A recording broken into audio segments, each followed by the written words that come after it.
Hey everybody, it's your old pal Chuck, and I'm back with another review. And today we're taking a look at from Snake Eyes, G.I. Joe Origins.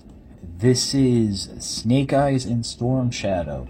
These are part of what I would consider the basic figure assortment. These are gimmicked figures that have a little bit of a play pattern to them. I got them off of Amazon.com, but they can be found at all brick and mortar and online retailers around the world. And if you saw my short a little bit earlier, you would probably know that I am really not a fan of these figures. I was going in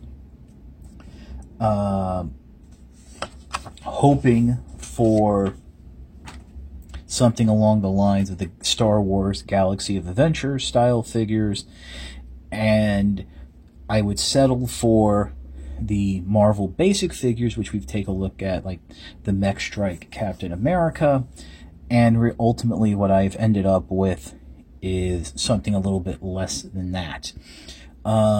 These are much more limited in the articulation than the Marvel basic figures, and the action feature, while it really doesn't hinder articulation, kind of comes off a little boring. So that's about it for the intro. We will pause and we'll come back and take a look at Snake Eyes. Okay, so here's Snake Eyes with all the accessories the figure comes with, and right off the bat I have to mention how disappointed I am in the quality of the accessories. These were made, with the exception of the little three-jointed chain staff thing, of a very soft and cheap plastic that most of the accessories came warped out of the packaging. Now, as an aside, if let's say classified figures were started to be posed in the packaging, you would see heavy warping of the joints, because that's what happens when you put, store things in with pressure on the joints, especially with how the joints are made. Just look at these weapons. For example, the sword here.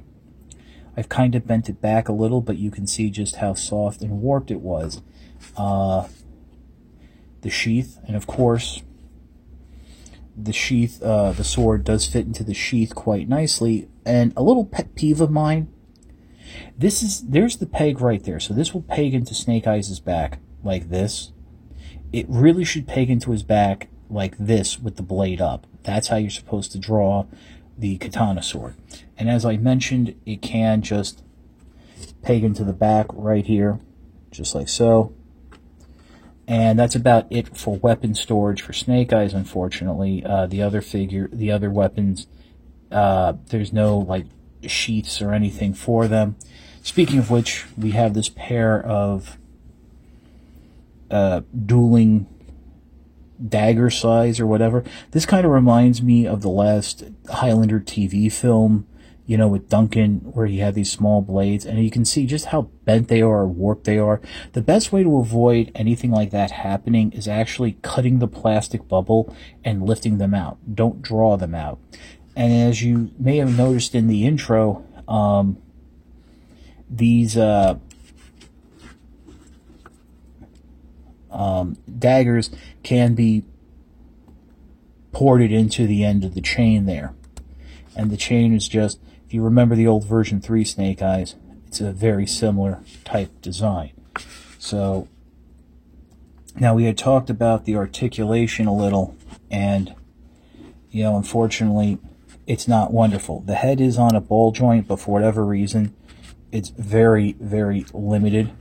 And you have a universal joint at the shoulder, 90-degree bend of sorts at the elbow, swivel at the elbow joint, no wrist articulation, which is kind of fine, but whatever. I mean, it is a ninja after all. The action gimmick is this spring back motion, the same thing that's on Storm Shadow. You do have a ball joint at the hip here.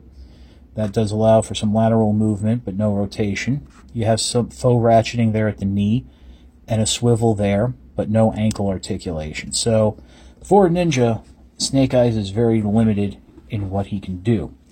Overall, it's this black and gray design, which is not quite matching to the movie, but again, they probably couldn't put an all-black figure on the shelf. No one would buy it. So there's that. Well, and that's about it for Snake Eyes. We'll move on and get to Storm Shadow. Okay, and here we are with Storm Shadow. Again, I'm not sure this is exactly how it'll appear in the movie. I don't think the armor will have great detailing, but then again, for the toy, they probably had to add a bit of color to it.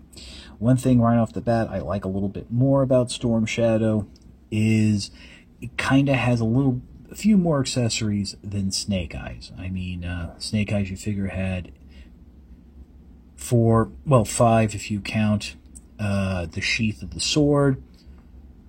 And actually, Storm Shadow comes with 5.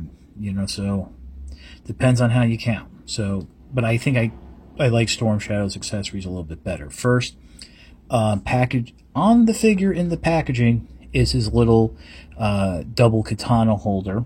So that's fun that it is already a little warped in the packaging, but the swords are kind of okay there. Next, you do have off to the side his quiver of arrows. Now, even though the katanas come mounted on the figure in the packaging, you notice that there's a hole there. The katanas are actually supposed to mount into the quiver like that, and then this goes in the back just like so. And then finally we have Storm Shadow's trademark bow. I don't know if this is some little tab thing to help the figure grab it, or this is just extra plastic that was left on. I'm not touching it, but yeah. So and what's nice is also with his swords, you can store them properly, quote unquote, the way I would, expect them to be stored. Just put them on like that, and everything just pegs into the back just like so. And then he can hold the bow right here in the handle just like so. Good luck trying to get him into any type of proper bow arrow firing actions. The action gimmick, same thing, just that little side to side motion. The head, and I guess because it's more of a mask than a helmet, has a little more articulation than, say, Snake Eyes, which that's good. But other than that, all the articulation is the same. You have a rubber skirt here, really doesn't limit the knees. The knee ratcheting is a bit more pronounced, and you can actually bend it forward a lot farther. So you kind of sometimes end up having Storm Shadow's knees bent in a certain way that kind of makes it a little hard for the figure to stand. But as you can see, miracle of miracles, I got it standing right now.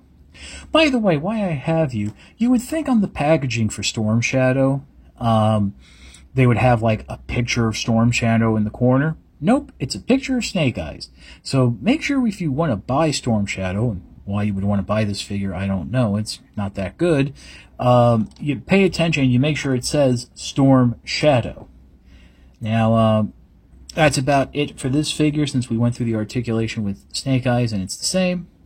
So we'll just pause and we'll be back with my final thoughts. So yeah, I'm really not a fan of these figures. I think Hasbro really got me with these. I mean, Galaxy of Adventure are fantastic action gimmicked figures. I mean, they have a full slate of articulation and non-obtrusive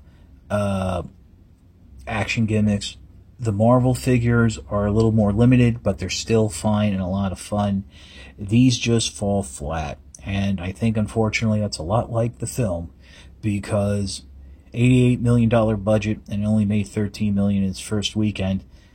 I don't know. I mean, to be very honest, I don't see where this film and this line is going to go forward. Hopefully, I think Classified is fairly safe, but I think after this first wave of Snake Eyes toys, that's about all. I'm committed to getting a motorcycle, and that'll come with another figure. But other than that, I'm done, and I'm not getting any of the Classified figures because I just don't like the way they look. But if you are interested in these, they're about $10 each, which isn't fair price for what you're getting. So, as I said in the beginning, I got them off of Amazon. You can certainly find them at various brick and mortar retail outlets. If they're stocking G.I. Joe and new toys, you know, pandemic and all that, things might be a little more limited. But if you miss out on them, you're not missing much.